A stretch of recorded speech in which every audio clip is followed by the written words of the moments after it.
Asian flavors aren't just a taste. They're more like an escape.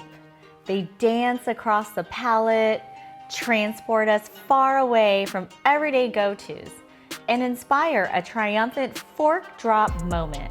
But all too often, the Asian flavors we love come with hidden surprises.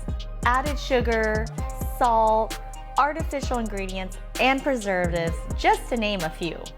At Wynn's Kitchen, we embarked on a mission to rethink the Asian food aisle.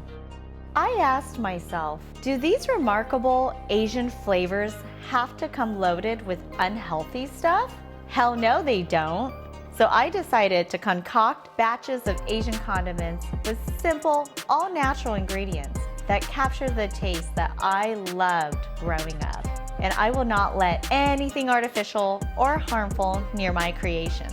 That way, you can enjoy them on repeat and feel good. Because at Wynn's Kitchen, we're rethinking the Asian food aisle.